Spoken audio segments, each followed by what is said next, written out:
Hello, everyone, and welcome back to our podcast. Today, we are going to be discussing the movie Parasite. But first, we're going to have our podcast members introduce themselves. My name is Peyton Hines. I am a junior psychology major, criminology minor from New York. My name is Nyla Lee. I'm a junior journalism major, psychology minor from Brooklyn, New York.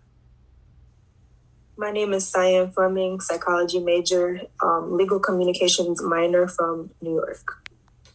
Hello, my name is Mark Anthony Beckles, and I am a junior psychology major from Trinidad and Tobago. First up, we're going to have Nyla, who is going to be discussing the psychological impact and the costumes of the film.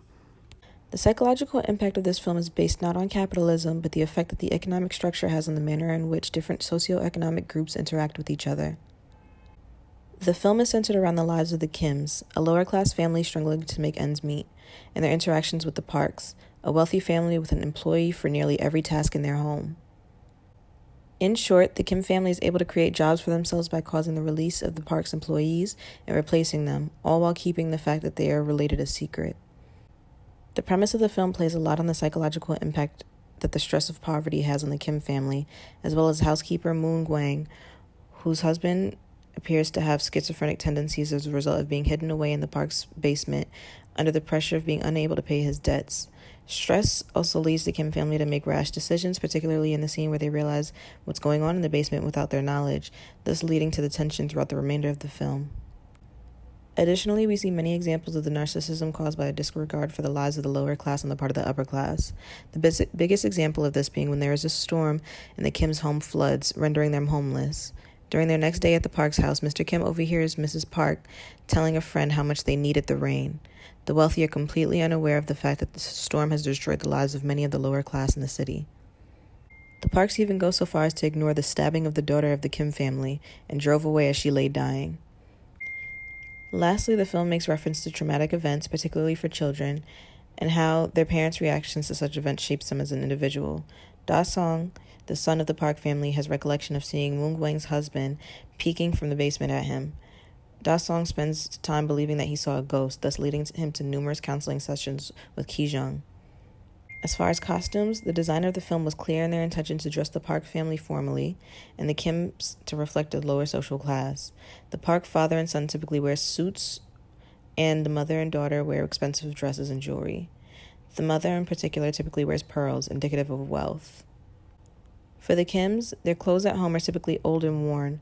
Their outfits are thrown together with what they have.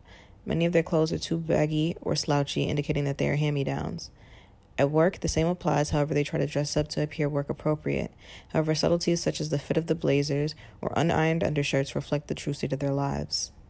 Thank you, Nyla, for your wonderful in-depth commentary about the psychological impact and costumes of the film. Next up, we're going to have Cyan, who's going to be talking about the editing and script of the film Parasite. So the editing, in my opinion, was very clear-cut. It was very, this scene is this scene, this. It was no, back and forth or anything that was confusing about the way that they shot it.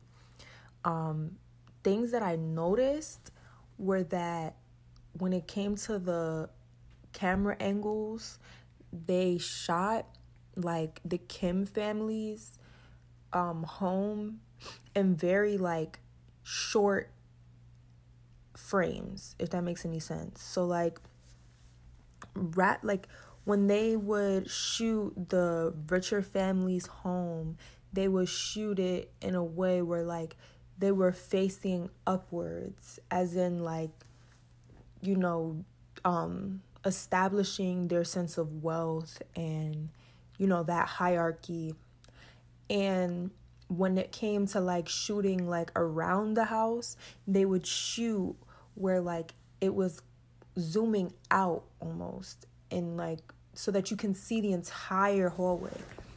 You can see that the hallway just keeps going and keeps going and keeps going. Whereas in the Kim family's home, you really didn't see too much of it. You could just tell that they were in some sort of basement because they shot every angle from a low point. So we rarely see the entire house, but we see we see parts of it where we see like part of the hallway, the entryway, and we see the window that they can see everything out of. And we see how tight the bathroom space is for them, but we don't see much else. And that kind of contrast really stood out to me because you could tell that like this family was not as well off. And even opening, like even the script when like the movie opens, you can tell that like they are not, wealthy. They're very like poor. They're searching all around the house for Wi-Fi. And in my opinion, I feel like when you're like you grow up with having nothing or having less, you become very resourceful. And this resourcefulness kind of shows throughout the movie. In the beginning, you're introduced to it where they're like, oh, well, what's the plan? And I feel like this constant return to what's the plan throughout the movie really is significant because this family seems to never have a plan, truthfully. They seem to literally just be getting by and getting it as they can, getting it where they can, and not necessarily worrying about where the next is going to come from because they will always find a way to make sure that they get it. Another thing that I noticed about the script in particular was that the Kim family is very selfish. And this selfishness and manipulation that they constantly utilize to get their way is not even necessarily their fault. It's literally just a product of where they come from. They are used to, kind of gatekeeping that if they get something, then that's theirs and it's theirs only. And they're not used to sharing. And you can even tell as they clear out all the workers in the wealthier family's house, they knock them off one by one and make sure that their entire family is able to infiltrate and basically leech off of this family and, reap the benefits of their wealth and their naivete. I think that's the word for it. I don't know. But yeah, they're able to reap the benefits of the fact that they are so kind and so well off that they have this, plethora of wealth where they can just afford to, pay and not really question where exactly the money is going to or question the credentials of the people that they're giving it to. At some point in the movie, the mom even says, like, of course they're nice, they have money kind of thing. Just exhibiting that sense of like, well, of course, like, if I had this much money, I would be nice too. But it's like, you just see how, like, because of the differences in social and economic class, they have these very different mindsets when it comes to certain things. But even so, the wealthier family still has this, well, I'm better than you kind of attitude. Even though they are nice and they do pay them well and they, they're kind to them, but behind closed doors, like even the father will say stuff like, oh, like they stink and the smell is just da-da-da-da, like stuff like that. And you can just tell how, like, even though they're so kind to them, they still have these underlying biases towards people that they pay, because at the end of the day, they are still their servants of sorts, and they still view them as such. I thought it was very interesting that although all of these things began to fall apart for the Kim family, especially once the housekeeper realized what was going on and how the family kind of like, plowed their way into the wealthier family's home. I thought it was interesting to see how like the family never noticed that anything was going on. Although the son did throw some clues out there here and there, but the family still kind of viewed him as like a kid, just saying anything, doing anything. And just because of the fact that he was so like wiry all the time, it just seemed as though he was making stuff up, especially given the fact that he had quote unquote seen a ghost in the first grade, although we found out later that the ghost was not in fact a ghost. I thought it was even more interesting to see how towards the end, when the old housekeeper's husband comes out basically on a rampage, mad that they've killed his wife and all of this, that even when the husband, the wealthy husband has that, his son is, seizing, and he's like, throw me the keys. Even in times of crisis, he still found a way to be classist, essentially, because you see him pinch his nose together, and it's just crazy that even in that time still exhibited this type of attitude towards them. And you can see how this was such a trigger for the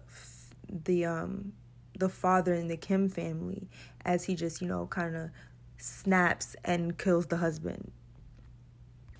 I thought that even though the end wasn't necessarily a happy ending, it was still good to see that at the end, that sense of, I have a plan, I don't have a plan, kind of came full circle, because the son eventually says that he does have a plan. And it kind of gives you that hopefulness that even though things are bad right now, they still got very, very, very lucky. Like, they got let off on probation. The father never got caught because he's just living in the basement, even though technically he's putting his life at risk all the time. But it's just interesting to see how, like, they all, even though they lost, there was a lot of loss, including like the death of, the sister. Even though there was a lot of loss, there was also a lot of luck. And yeah, I don't know. I just thought that was pretty cool to watch. Thank you, Cyan, for your wonderful insight about the editing and script of Parasite. Next, we're going to have Peyton, who's going to be talking about the camera work and setting of the movie. The camera work in Parasite is phenomenal. The camera work helps the audience to see exactly what is happening to the characters and the emotions they are feeling. The director uses camera angles to show social and economic status. For example, you could tell that the poor family, the Kims, is poor due to the surrounding things in the scene and them living underground, compared to the rich family, the Parks, where their home is fairly nice with an amazing view. Another thing that the director used to help display his amazing camera work is lighting. He used various different tones of light in different scenes, which could be used to also show the social/economic standings of each family. In the end, where the death scenes happen, the audience could see the exact emotions the character face when about to die. The audience could also see the sadness in the father's eyes when he watched his daughter get stabbed. The camera work in that scene alone played an intricate part into understanding what happens when someone is pushed past their mental limit, and how progressively more crazy the movie got until it ended up at that point, with this obsession of having money and being rich. The setting of the movie takes place in multiple locations. One important location is the Kim's family house, which is an old, worn-down, and cramped, small basement apartment in a low working-class commercial district of Seoul. Sorry if I mispronounced that.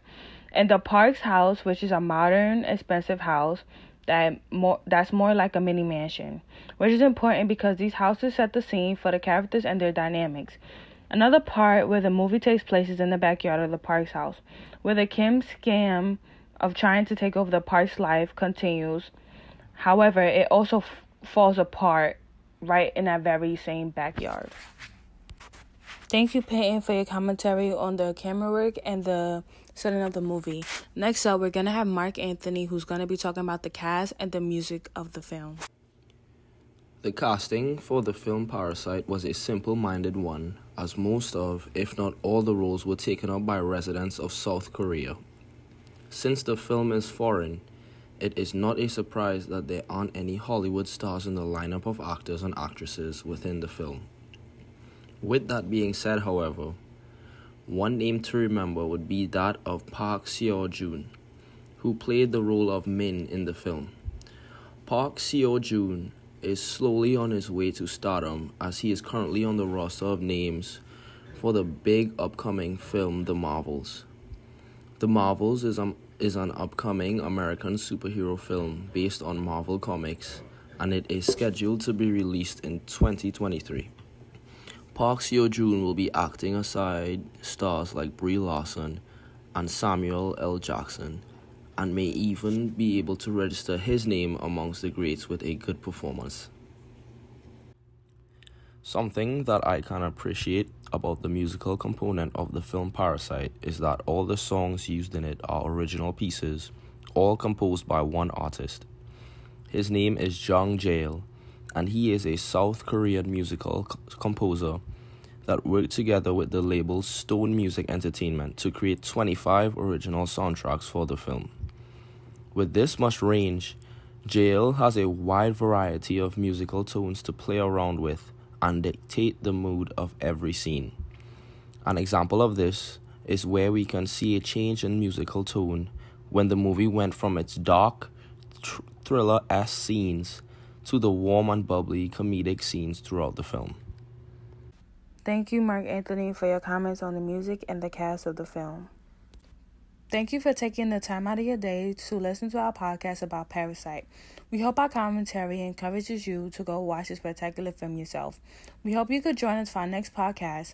Once again, thank you and have a great day.